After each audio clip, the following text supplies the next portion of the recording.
अस्सलाम वालेकुम। उम्मीद है आप खैरियत से होंगे। आपकी खैरियत खुदावंद करीम से नेक मतलूब चाहते हैं।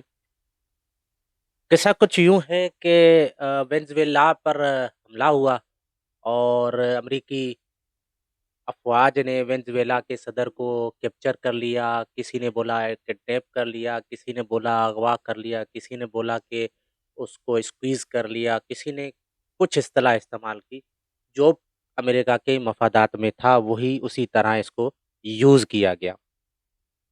अब 2022 में जब रूस ने यानी रशिया ने यूक्रेन पर हमला किया और उसकी बहुत सारी एरिया जो है ना वो कब्ज़े में ले लिया। वो तकरीबन जो है ना वो 2500 किलोमीटर ऐसा एरिया है जो कि अभी तक रूस के कब्ज़े में आ चुका है और रूस उसको छोड़ने के लिए भी तैयार नहीं है।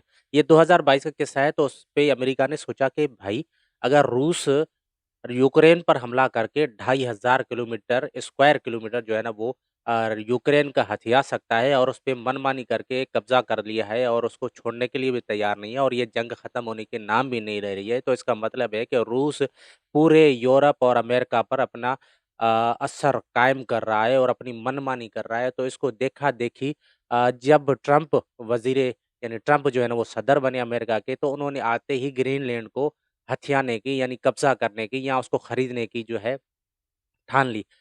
नॉर्वे का जो है ये जो एरिया है ग्रीनलैंड या नीम खुद मुख्तार एरिया है नॉर्वे के कंट्रोल में है लेकिन ना होने के बराबर है। इसका अपना वज़ीर-ए-आज़म है, इसका अपना सदर है, अपने जो है काबीना है वो डिसीज़न खुद लेते हैं। ये नॉर्वे के तसल्लुत में तो है लेकिन मसला उसमें ये है कि नॉर्वे के नेटो में होने की वजह से उसको एक तहफ़्फ़ुज़ हासिल है कि वो भी नेटो का हिस्सा है। लेकिन मसला यहाँ पर है ग्रीनलैंड का नहीं। अब जबकि वेनेज़ुएला पर हमला करके उसके सदर को उठाकर न्यूयॉर्क ले जाया गया है और उसपे ड्रग्स माफ़िया होने का जो एक केस है वो अब उसपे चल रहा है। एक पेशी हो चुकी है, अब मार्च में दूसरी पेशी होगी। अब अंदाज़ा लगा लें कि इस केस को किस तरह जो है ना वो डिले किया जा रहा है ताकि गर्द बैठे और उसके बाद जो है ना तमाम तर चीज़ें अमेरिका के हक में की जाएँ।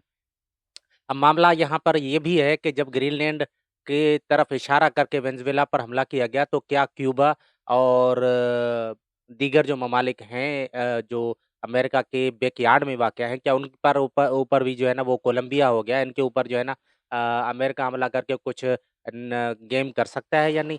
ये तो अलग बात है, लेकिन ग्रीनलैंड के लिए अमेरिका ने ऑप्शन भी अब जो है ना गौर करना शुरू कर दिया है कि क्या ग्रीनलैंड अगर खरीदा जा सकता है तो ओके। अगर ग्रीनलैंड खुद से अमेरिका में शामिल हो जाता है तो ओके, अगर ग्रीनलैंड दोनों ऑप्शंस को रिजेक्ट कर देता है तो फिर ग्रीनलैंड को च जो है ना वो उसके ऊपर फ़ौज भेजकर हमला करके उसको कब्ज़ाया जा सकता है। अब मामला यहाँ पर नहीं रुक रहा है, दीगर ममालिक भी जो कोलंबिया हो गया इसके अलावा जो है क्यूबा हो गया और उसके बैकयार्ड में जितने भी ममालिक हैं अमेरिका के, तो वो सारे के सारे ममालिक इस वक़्त खौफ़ में मुब्तला है। ईरान कोसों दूर है, यानी ईरान कई हज़ार किलोमीटर दूर अमेरिका से है, लेकिन अमेरिका ईरान में भी इस वक़्त खौफ़ की फ़िज़ा है। उसकी वजह ये है कि अमेरिका ने पिछली जंग जो जून में हुई थी, उसमें अमेरिका ने धमकी दी थी कि हम ख़ामनाई को जानते हैं कि वो किस जगह पर है, यानी कि जो सुप्रीम लीडर है, वो किस जगह पर है, हम उस पे जो है ना, वो हमला कर सकते हैं, लेकिन हम ऐसा नहीं करेंगे।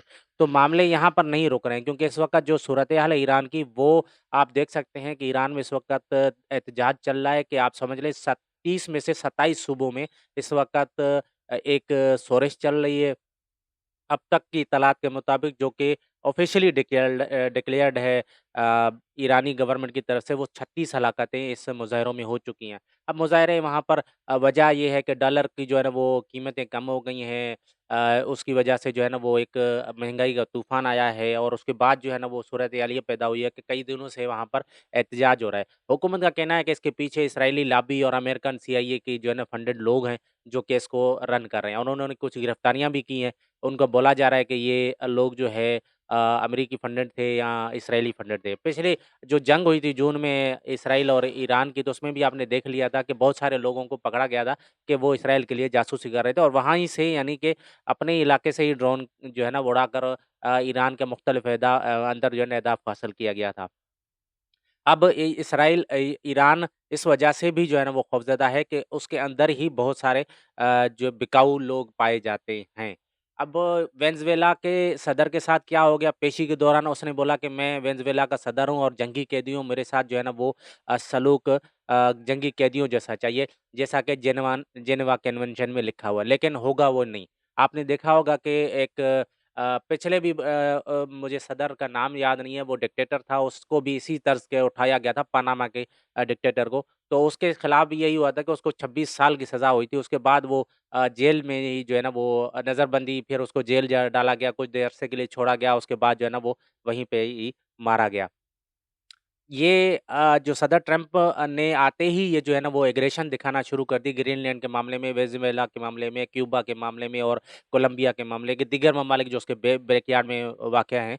तो इससे क्या होता है, यूक्रेन पर जो जिस तरह का कब्ज़ा करता जा रहा है रूस, उसकी देखा-देखी में अमेरिका ने ये इक़दाम उठा लिया। अब अमेरिका किस मुँह के साथ जो है ना यूक्रेन के मामले पर रूस को जो है ना वो ब्लेम करेगा या उसको बोलेगा कि जो है ना वो जल्द से जल्द कब्ज़ा जो है ना वो यूक्रेन का छोड़ दे, जो कि वो छोड़ना नहीं चाहते। मुज़ाकरात जिस तर्ज से हो रही हैं उस पे यूक्रेनी सदर को जो है ना वो ज़ेलेंस्की को ज़ोर दिया जा रहा है कि वो अपना इलाका छोड़ दे ताकि जंग बंद हो सके। इसके अलावा ताइवान के मामले पर जो है चाइना हमेशा ताइवान को अपना हिस्सा डिक्लेयर करता है और फ़िलिपाइन जापान इनके ऊपर जो है ना अपना धौंस भी जमाता है। तो क्या ये मुमकिन है कि आगे चलकर जो है ना वो चाइना ताइवान पर हमला कर सकता है। अब इस मामले पर क्या अमेरिका ताइवान का साथ दे सकता है? नहीं दे सकता। उसकी वजह ये है कि जिस तरह वेनेज़ुएला पर हमला करके चाइना ने अमेरिका ने ये एग्रेशन दिखाई और खुद को सुपर पावर और बनाने की कोशिश की। उसमें पहले जैसे मैंने आपको पिछले वीडियोज़ में बताया था कि भई जब यानी यूएसएसआर यानी कि जो रशिया था उसके जो है ना कोलैप्स हुआ तो उसके बाद मुख्तलिफ रियासतें उनसे बन गई। उसके बाद जो है ना वो उसकी जो सुपर पावर की एक यानी वो था एक दबदबा था वो ख़त्म हुआ। उसके बाद अमेरिका जो है ना वो पूरी दुनिया पर राज करता रहा और दूसरा अमेरिका ने बगदाद से लेके, ईरान से लेके और उसने किन ममालिक को किसके आगे खड़ा किया, पाकिस्तान के आगे उसमें इंडिया को खड़ा कर दिया। इसी तरह इंडिया जो है ना वो फिर उसके चाइना के आगे भी खड़ा हो रहा था, लेकिन मसला पाकिस्तान ने आके उसकी जो है ना वो समझिए कि ताकत का मलिया मेट कर दिया। मई में जिस तरह की जंग पाकिस्तान ने जीती, उसके बाद जो चाइना के अगेंस्ट में जो इंडिया खड़ा हो रहा था, वो अब नहीं खड़ा हो पा रहा है। बल्कि खड़ा नहीं हो रहा है, लड़खड़ा रहा है और गिर पड़ रहा है क्योंकि जिस तरह का टैरिफ उसके बाद जो है ना अमेरिका ने इंडिया पर लगाया तो उससे यही लग रहा है कि अब वो जो जिस तरह की सपोर्ट अमेरिका इंडिया को देता था, वो सपोर्ट अभी खत्म हो चुकी है। मोदी का जो बोलते थे कि पूरा डंका बज रहा है, वो भी खत्म हो चुका है। अब किस उस पे खड़ा हुआ है? अब लद्दाख पे चाइना जो है ना वो अपना हिस्सा डिक्लेयर करता है। इसके अलावा हिमाचल प्रदेश है, अरुणाचल प्रदेश है और बहुत सारे इलाके हैं जो कि चाइना क्लेम करता है कि वो पार्ट ऑफ चाइना है। तो इससे इंडिया पर क्या असर पड़ेगा? जो वेनेज़ुएला पर कब्ज़े के बाद क्या किस मुँह से अमेरिका जो है वो इंडिया की हिमायत करेगा या ताइवान की हिमायत करेगा?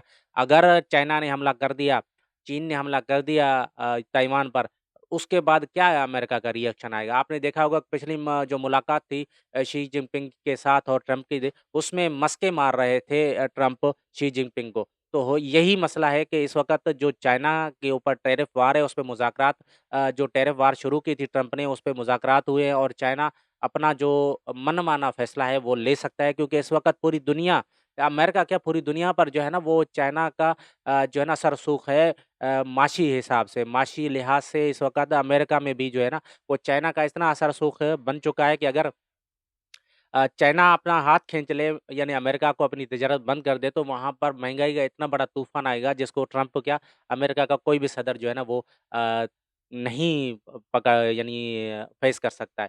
इसलिए चाइना के साथ बना के रख रहे हैं जो रियल में अर्थ से वो बंद कर दी अगर चाइना ने तो उसके बाद अमेरिका ने घुटने टेके और टैरिफ वार जो शुरू की थी उस पे मुज़ाकरात के लिए आ गया।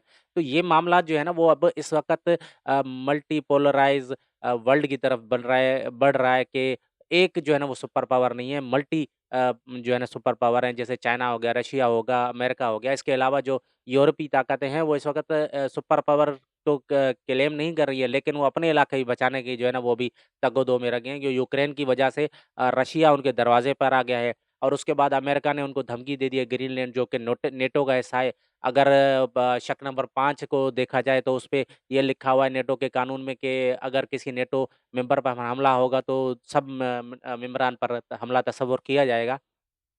तो अब मामला यहाँ पर कैसे जो है ना ग्रीनलैंड पर अगर अमेरिका हमला कर देते हैं तो इनकी पोज़ीशन क्या रहेगी जो नेटो मेंबरान है? क्या नेटो कोलैप्स कर जाएगा, खत्म हो जाएगा?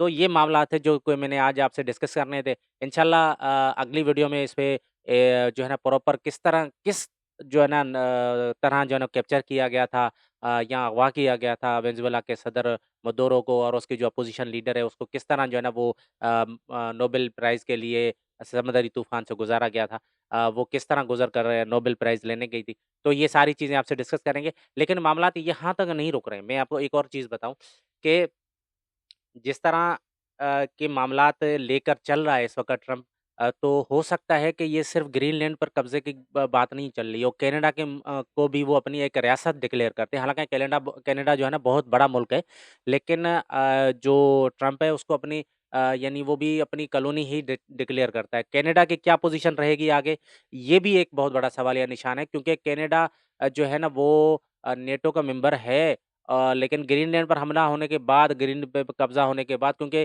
3 ऑप्शन पे गौर हो रहा है। अमेरिकी काबीना ने सदर के साथ मिलकर और ये भी फैसला कर रहे थे कि अगर ग्रीनलैंड खरीदा जा सकता है कि पहला ऑप्शन है, दूसरा ऑप्शन ये है कि अगर ग्रीनलैंड वाले खुद जो है ना वो उनके साथ शामिल हो जाएँ या तीसरा ऑप्शन है मिलिट्री ऑप्शन है वो कि जहाँ पर नहीं होता है वो जमहूरियत की आड़ में जो है ना मिलिट्री ऑपरेशन करके या किसी और वजह से अमेरिका की पीछे जो माज़ी की पॉलिसी ये है, वो यही रही है कि वहाँ पर डिक्टेटरशिप थी और इस वजह से जो है ना वो इस पर हमला करके हमने लोगों को वहाँ से आज़ाद कराया। आपने मिसाल देख ली होगी लीबिया की, मिसाल देख ली होगी आपने म ब इ इराक की। आपने तो ये मसले मसाइल देख लिए ना कि किस तरह जो है ना अमेरिका जमहूरियत की आड़ में जो है ना वो मुल्कों पर हमला करके वहाँ के रिसोर्सेज़ कब्ज़ा कर लेता है। अभी वेनेज़ुएला में यही है तेल की बहुत बड़ी जो है ना वो मिकदार है कि दुनिया में सबसे ज़्यादा यानी कि सऊदीया से भी ज़्यादा जो है ना वो वहाँ पर तेल जो है ना दरियाफ़्त हुआ है। तो इसका मतलब ये है कि अमेरिका ने जो गेम खेली है, ये मंशियात की स्मगलिंग या दूसरी चीज़ें नहीं है। मशने अगर मंशियात की स्मगलिंग का केस होता,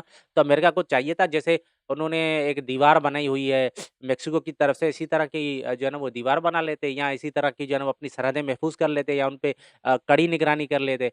तो हो सकता था पॉसिबल। इस तरह जो है ना किसी खुद मुख्तियार मुल्क पर हमला करके उसके सदर को उठा के लेके आ जाके और उस पे केस चलाना है। ये बहुत बड़ी जो है ना वो एक थ्योरी जो है ना वो उन्होंने दुनिया को बता दिए कि हम क्या-क्या कुछ कर सकते हैं। और अगर अमेरिका ये कर सकता है तो आगे चलकर रशिया और चाइना भी यही कुछ कर सकते हैं। फिर किस मुँह से वो जवाब देगा? अमेरिका ये कहेगा कि भई हम जो है ना वो आप ताइवान पर कब्ज़ा ना करें या वो ये यूक्रेन पर कब्ज़ा ना करने की जो है ना ज़ोर देगा रूस को।